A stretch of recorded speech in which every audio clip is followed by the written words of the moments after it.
He that teaches his child not to trade is teaching his child how to steal. He does not teach his child how to trade is teaching her or him how to steal. God's affection for the marketplace. So you want to liberate people, you want to help somebody, give him the training, give him the skill set. Don't just give him money, don't just give him fish. If you give a man fish, you feed him for a day. If you teach him how to fish, give him net, skill set, boat and net. Of course, you feed him for a lifetime. God's affection for the marketplace. So the marketplace is not a place we shy away from it. And the spiritual battlefield. We should be talking about more of this today. The spiritual battlefield. Okay. And the last one, but not the least, business as ministry. So we have a lot to discuss today. Okay, so we started a class for the purpose of those that are not here, from the context for the concept, by telling us the marketplace is not just only the heart of the society, it's also the final stronghold God intends his people to conquer. That means business is ministry. As spirit-led entrepreneurs, we are called to be gladiators in the arena of creating value products or services, conquering kingdoms, and facilitating the wealth transfer as ministry of economic justice. So me is supposed to be in the face of power, in the gate of the city, and of course in the palace. So the marketplace, that's what they are to the heart of the society. So the marketplace, as what the heart is to the body, is the marketplace to the city. The heart pumps blood that circulates around the body. The marketplace pumps money that circulates in the economy. So without circulation of the blood, the body dies. Without the circulation of the money, society collapses. So money, those blood carry oxygen. So therefore, the marketplace carry money into the society. So we don't notice when something is missing, somebody's heart stop pumping. So we define the marketplace where buyers meet sellers, either online or offline, and value exchange for money. So wherever people good, either they exchange goods for goods, goods for service, service for service, service for goods, sometimes money for money. So we also discovered that without economic vision, society collapse. So money is like oxygen, because we need money to pay bills, we need money to put roof over our head, we need money to put clothes over our back, we need money to put food on the table, we need money to take care of families and friends, we need money to make sure we have fulfilled our God's dominion mandate for our life, because money is like a resource, it's like a vehicle. So the heart pump blood into the body that carries oxygen. The marketplace pump money into the society that keeps the economy strong. So that leads us to the catalyst for civility and civilization. So before the marketplace, kingdoms were fighting, they were trading, they were hunting, they were fishing for just to make sure they feed their family, they feed their tribes, they feed themselves.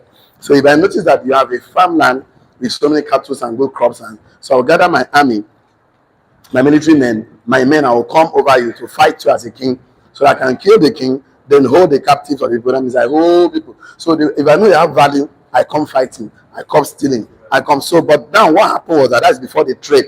But when the establishment of the marketplace came, producers created surplus to make life easier for others. So we created products more than enough, so we can come to a center, a particular place in a community where we can come and do this exchange. So that place that exchange was happening is called the market. You have fowl, you have goat, you have yam, you have this. Come there.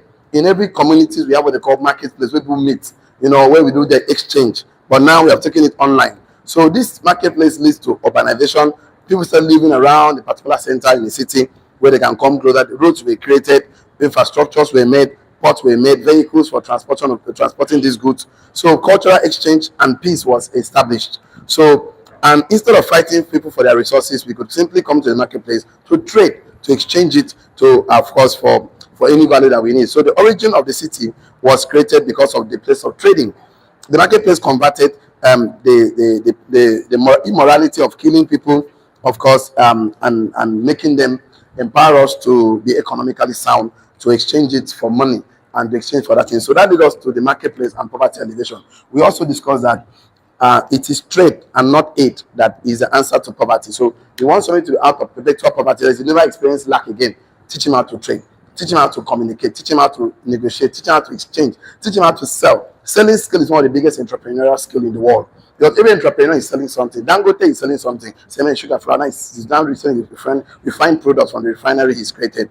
Elon Musk is selling his Tesla. Bill Gates is selling his Microsoft. Mark Zuckerberg is selling his social media platform, Facebook. Name them. What am I trying to say? Every entrepreneur they don't just know how to sell. Of course, all of us, Jeff Bezos, name it. We just know how to effectively communicate. So the marketplace has lifted more people out of poverty than any other aid system in the world. That means AID, aid system in the world. So all the aid system they give to the world has never lifted people from poverty. So because the marketplace create jobs, jobs create income, income sustain the market, and markets have create prosperity. So aid does not transform a nation. It's trade that does that. Trade transform a nation. Aid does never transfer a nation. So all what we call the third world country today, the first world country are intentional and deliberate to send in billions of nairas and pounds and dollars in forms of aid to provide clean waters, medical support, assistance, elementary shelter, educational system, because all this aid package never delivers a country from poverty. What am I trying to say? For any country to be out of poverty, they must teach and train and enable their citizens how to trade. If you are going to lift a person out of poverty, you must teach, mentor him, enable him on how to trade. He who does not teach his child how to trade, teaches his child how to steal. If I give you a fish, I feed you for a day. If I teach you how to fish, give you a boat, a net, and a skill set, I've economically liberated a man out of poverty and to sustain his life. What I'm trying to say in essence is this: for anyone to actually successfully sustain his life, because the essence of wealth is for transfer. For Nigerian economy to be better, our personal economy, individual economy must be better.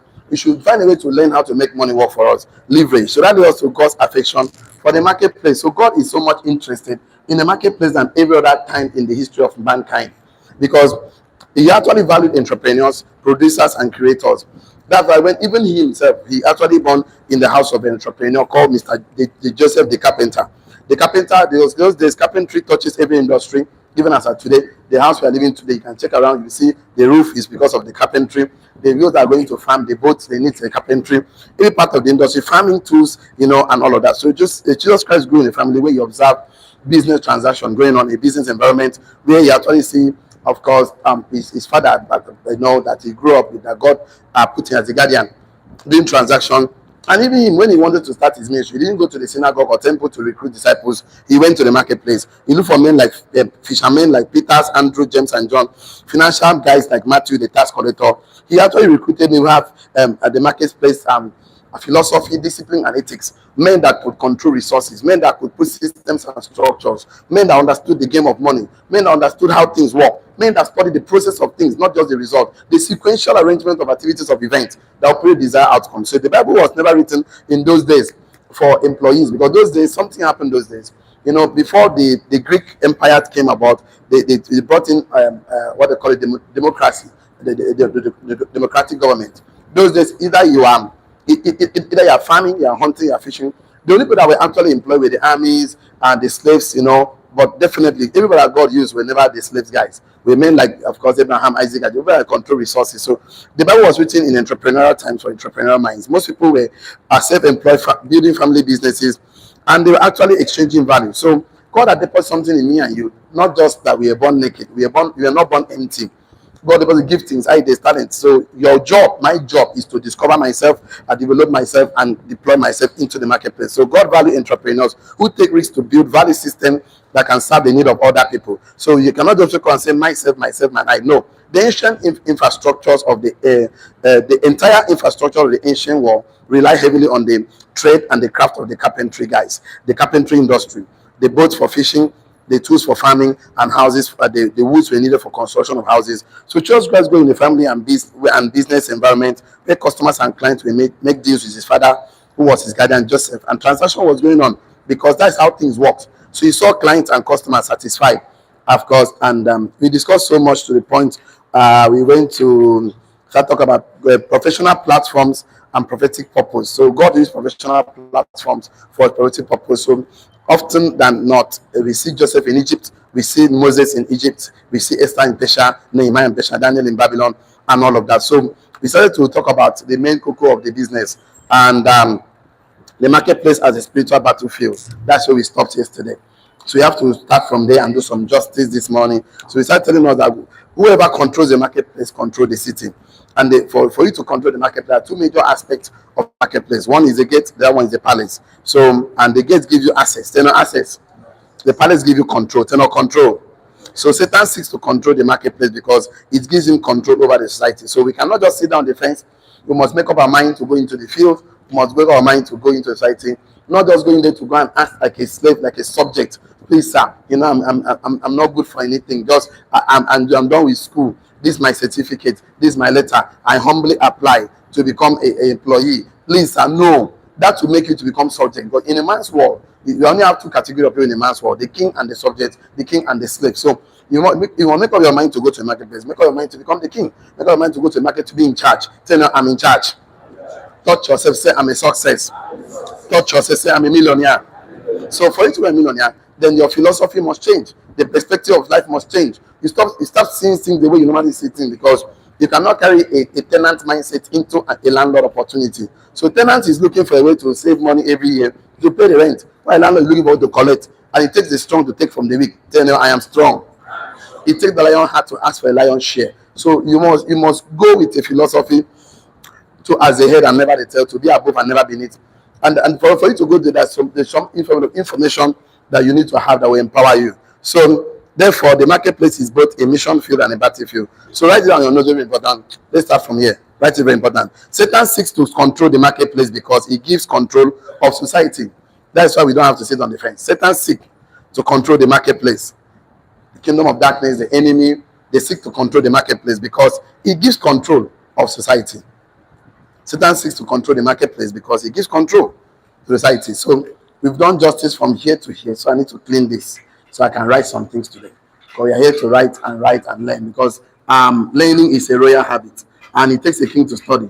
And the lowest thing you can do for yourself, the lowest thing you can do as an entrepreneur is to write. If you are not participating in your transformational process, you cannot be transformed, you will reform. That's why I can do PPT, I can do PowerPoint, I can just come and present a wonderful one. But now I write, I sit and write, because when you write, your hand is involved, your eye, your nose. Transformation is taking place. The game is transformation. The most important thing entrepreneurs get in the journey of finding values or solutions to problems is not the money, it's who we have transformed to become. The ultimate, because you always make money, because money, wealth never exceeds personal development. Money is a bad master and a loyal servant. Money is not something you chase, money is something you attract based on who you become. So becoming the who is more important. Satan seeks to control the marketplace because he gives control of society. Full stop. Therefore, the marketplace is both. Write on your notes. Therefore, the marketplace is both. Number one, a mission field. Number two, the battlefield. So it's both the mission field and the battlefield. No wonder, they should always tell us that the weapon of our warfare are not carnal, and we wrestle not against flesh and blood, but against principalities, powers, rulers of darkness. Ephesians 6 verse 12. I'm not a pastor, but I don't want to do this for you. Ephesians 6 verse 12. Yes. I have to help your life there. So you can read it at home. So the thing is this: the weapon of warfare are not carnal, but mighty in pulling a stronghold, of course, against principalities, powers, rulers of darkness. So the marketplace is fundamentally a battlefield. So since it's a battlefield, there's something we must do. So we must go to the battlefield as a gladiator. So we must go to the market field as a gladiator. You must go to the market field as a gladiator. So gladiator, that is in one must enter the market field. So before you go to the market field, there's something that God says something. He said that I missed it. I wrote it somewhere. Why did I missed it? Okay, maybe at the course of the class, I'll have to mention it. This is not the right time to mention it, but it's fine. We have a lot to share, so I don't even think we'll finish all this class today. But fine, let's just see how far we can go. So, and that means as you're entering the market field to wrestle, you're not going to wrestle with it's not just blood to blood, not just sweat to sweat, it's not just skin to skin. You are going there as a gladiator in the marketplace. So God is raising me and you with a philosophy and training and teachings so that we can enter the marketplace as an entrepreneur, as a businessman, as an investor. We are going to the marketplace to go and win. So, and this is very important because this arena, circle of influence, arena of greatness, is not a political era, economic era, the government arena, and the Moses that was trained in the Pharaoh's palace. They were not trained for them to just sit down and say, "My life done better." I told you something last time that when my brother Jacob did his elder brother Esau some bad thing, the guy Esau sold his birthright to the brother, and when the time came for the real thing to play, The mother had to get his animal of his skin and put on Jacob. Jacob went and get the blessings from the father. So when Esau came back from the field and he told his father to bless him, the father told him, "I'm giving your brother all the blessings." So the more Jacob Esau was praising, "My papa blessed me now." The papa began to curse him. What I mean curse is that he started telling him things like, "You will serve your brother all the days of your life. Your brother will be above you." That's in a curse now. The moment he tried to say, "Papa bless me," and I say, the man they follow him, they curse him now. But the guy was praising, no agree. He praised. Papa come tell and say, the day that you become restless, restless. So that is the day you will break the yoke of your brother from your neck. That means if you see a man when that is very relaxed with poverty, he's not resting, he's not telling himself, "My life is not supposed to be like this. This is not how my financial life is supposed to be. This is not my economic life is supposed to be. I'm supposed to be better than this. I need to marry, I need to buy, I need to make it, I need to create company, to add value to people. I need to give my value to the next younger generation. I need to see myself in a younger generation." If a man is not restless with his present economy, the man can never break yoke of poverty in his life. See, the Bible told him that the day you become restless, that is the day you will deliver yourself from your poverty, your brother yoke, you will break him. So you see people say, "They don't have money, poverty. I don't want to go to the marketplace. I don't want to go entrepreneur. I don't want to go investor. I don't want to go and negotiate. I don't want to." You are still comfortable. Poverty will slap you well. You have to be restless. You don't have to mind poverty. Poverty is not your birthright. Poverty is not good. Poverty is painful. Poverty is difficult to explain. So you must be restless. You're not restless. Okay, the way you guys are looking at me, say, "I don't go Sunday school." Oh. Now I'll give you the scripture. Don't worry. I'll give it to you. You guys are go Genesis 27. Genesis 27 verse. It should be, I'll show it to you. And I know you go back. Genesis 27 verse. Let me check 40. Yes, I'm correct. 27 verse 40. Genesis 27 verse 40. 27 verse 40. So go and read. It's very important you know, because knowledge makes you unfit for slavery. Tell me, knowledge makes you unfit for slavery. You know, you see Proverbs 24 verse 4. He said that by knowledge the rooms are filled. So you need knowledge. You know, the life you feel with joy, peace, understanding, you need knowledge. So if it's when you don't like knowledge, you don't need to associate with them at all. If I avoid anybody who don't like knowledge, because poor men are like China phone, they don't obey instructions. What did I say? Poor men are like China phone, they don't obey instructions. So God raised up gladiators in the for the marketplace. I'll give you some example. Right on your note. God raised gladiators. God raised gladiators for the marketplace arena. Every time in history, look at how God does it. He's also doing it now, and you're part of it. God always raised gladiators for the marketplace arena. I'll give you some example. God always do it. God always raised gladiators for the marketplace arena. I'll give you some example. So you can understand that means when God wants to do something powerful in a man's life, he cornered the steps so we can get information for the marketplace. Number one, God actually raised Daniel in the government arena. Number one, God raised Daniel. He raised him for the in governmental arena, in the governmental arena. So Daniel was actually trained and mentored, just because God needed him in the government. He became a governor. Number two, God actually raised Moses in the Pharaoh's palace. God raised Moses in the Pharaoh's palace. Okay. So number three, God actually raised Esther in the political arena. God raised Esther in the political arena.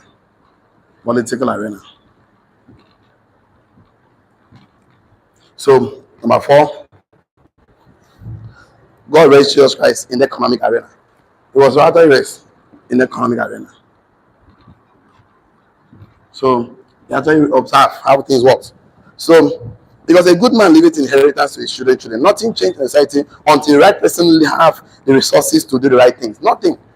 Until the right person have the financial resources, political resources, economic resources to do the right thing. Until me and you, nothing will change in my family, not in your family. Until me and you have the resources to do the right thing, to empower people. If you keep sitting on the fence and say nobody's helping me, that thing is there. I put on my status this, I think last night. I said blame is like, let me read for you the way I put it. Also sit down to blame. Blame is a dead end street. That means you start to blame, I don't have this, I don't have that. It's, whatever you focus on expands. In life, there is no circumstance or situation that is one side. Everything is always called the door of duality. Everything is always plus or minus. Circumstances has plus or minus. It's supposed to have plus or minus. Poverty has plus or minus. Darkness has plus or minus. Everything has plus or minus. So it depends on what you want to see. That's like I don't like people that don't appreciate knowledge. You know why? Because ignorance is the darkest dark of the dark. Tell your neighbor. Ignorance is the darkest dark of the dark. It's the reason like that. You finish. You cannot even have that kind of person because you cannot teach a man who doesn't want to learn. Because a man convinced against his will is of the same opinion still. If you don't know how to even know, whatever you don't understand overwhelms you. Tell your neighbor, whatever you don't understand overwhelms you, tire you, you weak you, everything. Then whatever you understand, you can modify. So write it down. You're not very important. If you don't make any right, if you don't write anything today, write this one thing. But then you thank you. As when you go back, think about it. Write it down. Nothing changes in society. Nothing changed in society, family. Nothing changed in any family, society, environment. Nothing changed in society, family, environment, organizations. Nothing changed in any society. Nothing changed in society, family, organization, industry, etc. Until the right person have the resources to do the right thing. Nothing changes in any family, society, environment, enterprise, organization, name it, etc. Until the right person have the resources to do the right thing. Nothing will ever change. Until me and you have the resources. So if we need the resources, we must be resourceful. Because we don't have lack of resources. You have lack of resourceful men. Until you become resourceful, you cannot manage resources. Okay, if I give you a car, you cannot drive a car. And you don't even know anybody that can help you drive a car. The car will become a monument, packed in your garage, useless and out of use. But what if you know how to drive a car? What if you know how to trade? What if you know how to transact? You can do a lot with it. What am I trying to say? Nothing changes in any society, family, situation until the right person have the right resources. And this is why the wealth of the nation must change hands. So if wealth of the nation must change hands to me and you, then we must learn the skills, the competence of the market. We must develop the content of our character. Because very soon, the society will reward you, not by effort, but the content of your character. So looking at it today, don't write this one, listen to me. We have an arena of politics, justice, and law. In this arena of culture, in terms of education, entertainment, art, religion,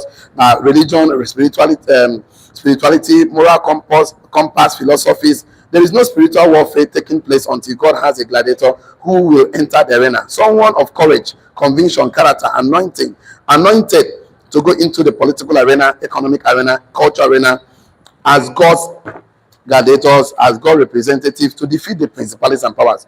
But right now, you know, very important. Wealth transfer is not the transfer. Wealth transfer is a transfer of knowledge.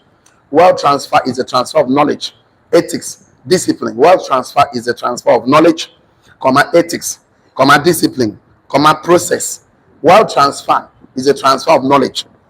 Wealth transfer is a transfer of knowledge, ethics, discipline, processes, method of production of an entrepreneur. Wealth transfer is a transfer of knowledge, ethics, discipline, processes, method of production. Wealth transfer is a transfer of knowledge. Wealth transfer is a transfer of knowledge, ethics, discipline, method, processes of production of an entrepreneur, business individuals, and investor. Full stop. Wealth transfer is a transfer of knowledge, ethics, discipline, method, processes of production of an entrepreneur, business individuals, and investors. It's not a transfer of property and land alone. You must transfer ethics, because if you hand over the transfer of property to someone who doesn't understand the processes and discipline of creating that, he will lose it. His money gone so soon. There are so many families, they were doing very well. When I was small, some families, they were doing well. Today, they are broke and poor because the parent probably transfer only property to the children, not the knowledge, not the ethics, not the discipline that created that wealth. But the essence of wealth is to transfer. And transfer of wealth is the transfer of knowledge, ethics, discipline, method, processes of production of an entrepreneur, business individuals, and investors. So you want to economically empower somebody, you must first of all mentally emancipate that person. Look at it. Daniel received knowledge. Daniel, they were captives, they were slaves. When they went to select, the eunuch went to select some few men who had the capacity to learn the Babylonian craft, witchcraft. They went and selected Daniel, Shadrach, Meshach, and Abednego. They selected them to train them to help the prince and the king of Nebuchadnezzar. They trained them to select the palace. So Daniel understood by books. that the children of Israel will be out of captivity. I mean, if you didn't read now, yesterday I gave somebody book, he said he's not reading. In fact, if I tell you how the thing paid me, you know why it paid me? Because he looks very sound, he looks very wonderful, very, very powerful. You see that this person, you see no one with them. You cannot help a man like that. Moses, he thought he was in Pharaoh's palace. You know, the River Nile, when the daughter of a king went to pick him from the basket, took him to the palace. He was trained. He was trained about the Egyptian magicians, tactics, everything. Esther went to the palace. Esther, if I was, he has a mentor that was taking instruction from.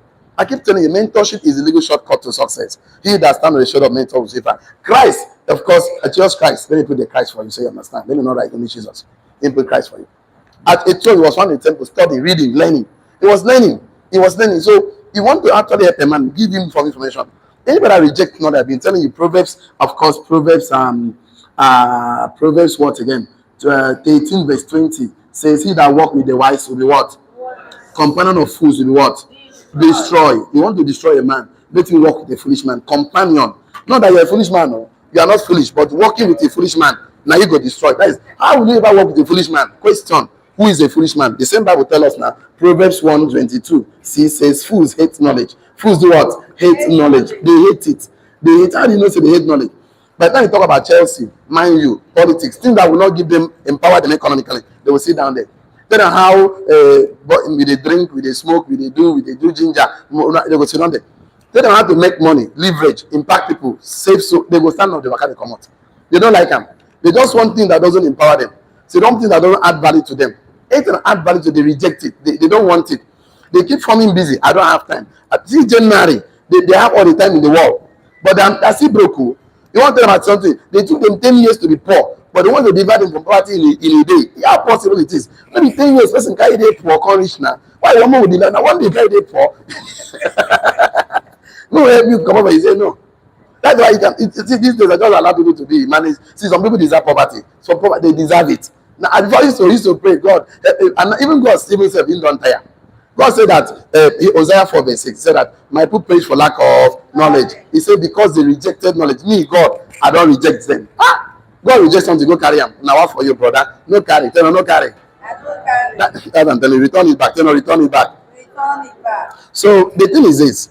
Actually, if you want to actually help a nation, you start educating them. My mentor went to Israel and came back and told me that in Israel, they have what they call, because wealth is not taught in school. Wealth is taught in families, communities. So when someone becomes successful, other small people that want to be successful in that industry, they come to the wealthy man to observe. Tell observe.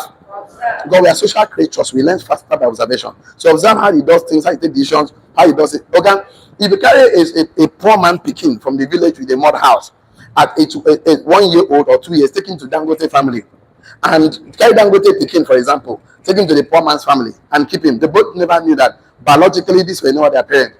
At the age 25, they want the poor man picking with the Dangote family. They see Dangote, they discuss a refinery, salt, cement, a bond, treasury bills, calling governor, calling president, calling who that matter in society.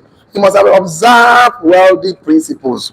Carry that Dangote picking with the Dangote, can go poor man house. You can observe the poor man go tell and say, you know, life is hard. We are poor masses. So you see, the abuse is not biological. The abuse is the discipline of a process. They're not discipline. Who are you observing? Tell me, who are you observing? If you're not observing wealthy people, leave them alone. Take a walk. Take a walk. It's a philosophy. It's a discipline. There's the way a rich man thinks. There's a book we read called Secrets of the Millionaire's Mind. It's about 17 wealth files. How many wealth files? 17. How poor people approach things. How we approach the same situation. How we approach them. You know, when things are hard, entrepreneurs emerge. You know, when things are hard, entrepreneurs emerge. Because hard times create strong men. You know, hard times create strong men. Strong men create good times. Good times create weak men. Weak men create hard times. When things are hard, we are happy. But you know why? People are passing through a lot, so we need to solve problem. Everything is opportunity for us. An opportunity to add value, to solve problem. That is why he who controls your source of income controls your life. Then I'm in charge. You want to help a man, help him take charge of the source of income. As far as somebody is still in charge, the person, let me show you the main cocoa. If I go take me like maybe today or tomorrow, because they have about 5 pages or 10 pages of notes to give you. But I want to clear your mind.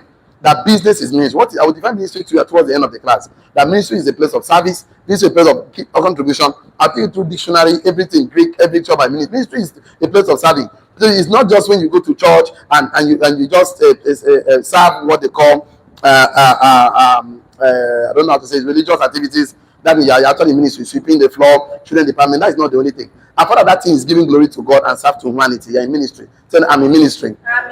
For me, business is ministry to me because I must actually make value. That's what I use because how if men like us doesn't support me, what we call ministry in quote, how would the gospel move for God? Money is the fruit of gospel. Just need money to buy Bibles, do generator. Now we go sponsor them now. Yes or yes? Yes. If you not sponsor them, what will happen? The kingdom of darkness will sponsor the agenda. The gay marriage, the what they call it, single mom agenda, whatever they call it again. They will sponsor it now for us. You don't want to teach your child how to be successful. You're teaching how to fail because indecision is a decision. Say you know what indecision. It's a decision. That you've not decided to become successful. Okay, you have decided to fail. That's I say in the I all begin very, very soon. Because you see, that's what the economy is turning to. So let's go to the last one for today. Business as ministry. Let's start talking about it. So you understand. Okay, so let's write it like this. For so many years, ministry has been confined to only church activities. For many years, ministry has been confined to only church activities like preaching, teaching, worshiping. But the marketplace is also a ministry. Full stop. For so many years, ministry has been confined to only church activities. Ministry has only been confined to only church activities like preaching, like teaching, like worshiping, like cleaning the church, like Sunday school, children department, security man in the church, everything you can think about. For so many years, ministry has been confined to only church activities like preaching, teachings, and worship. But the marketplace is also a ministry. I'll start proving it to you.